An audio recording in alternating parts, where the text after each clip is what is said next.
कोई भी व्यक्तिगत चिंता नहीं है। जो जनगणना के बाद होगी उससे पहले ही हमारे प्रधानमंत्री सब व्यक्ति को हर तरह की मदद कर रहे हैं, उसके उत्थान के लिए वंचित समाज, दलित समाज,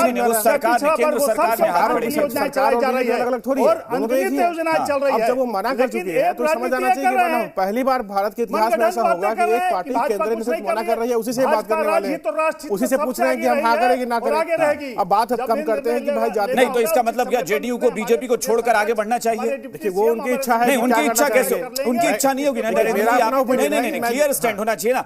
अगर जेडीयू कह रही है कि बीजेपी का इंतजार कर रहे हैं, आप कह रहे हैं कि बीजेपी ने मना कर दिया पहले ही, तो फिर बीजेपी को दरकिनार कर देना चाहिए ना। शीर्ष नेतृत्व ने बिहार में सरकार ने तय किया।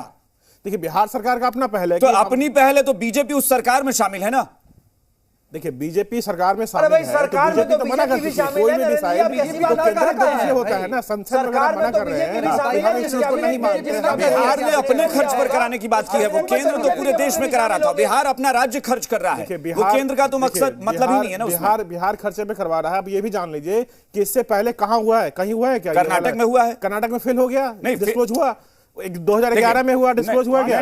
डिस्क्लोज की बात देखिए, वो क्या हुआ क्या नहीं हुआ। नहीं, कर्नाटक की क्या बात करते हैं। कर्नाटक ने शुरुआत की है देश में पहली बार, तो बिहार क्यों नहीं कर सकता? एक कारण बताइए। क्या वो डेटा आपके पास अवेलेबल है? नीतीश कुमार उसी के लिए तो बैठक बुलाने की बात कर रहे हैं कि हम रणनीति बनाएंगे तो हम उसमें कोई लूपहोल नहीं छोड़ेंगे, कोई कमी नहीं छोड़ेंगे। जनगणना के साथ में एक चीज समझ लीजिए कि जनगणना किस लिए किया जाता है कि जो व्यक्ति वंचित रह गया है विकास से, कहीं ना कहीं उस तक सरकार पहुंचे, योजना पहुंचाया जाए। आज हमारे देश में हम सबको पता है कि शेड्यूल कास्ट का, शेड्यूल ट्राइब्स का हमारे पास डेटा उपलब्ध है कि ये कितने लोग हैं जिनको अभी तक नहीं पहुंचा। अभी देख लीजिए जो इंडेक्स आया है उसमें ये कहा गया कि सिर्फ 2% शेड्यूल कास्ट के जो लोग हैं जिनके पास सरकारी सहायता पहुंच पा रही है, सही तरीके से पहुंच पा रही है। बाकी लोग कहां हैं? उनके लिए आप क्या करने वाले हैं? उनका वोट लेकर के लोग जो आरक्षित सीट से चुनाव जीत जाते हैं उनसे भी पूछिए कि उन्होंने उत्थान के लिए क्या काम किया। वही मैं कह रहा हूं ना कि आपकी क्या राय है? आपको लगता है कि हाँ वाकई ये जातीय जनगणना से कुछ नहीं होने वाला है इससे? गरीब तो गरीब का डेटा अवेलेबल है ना हमारे पास कि कौन गरीब है, कहां गरीब है, सारा डेटा अवेलेबल है।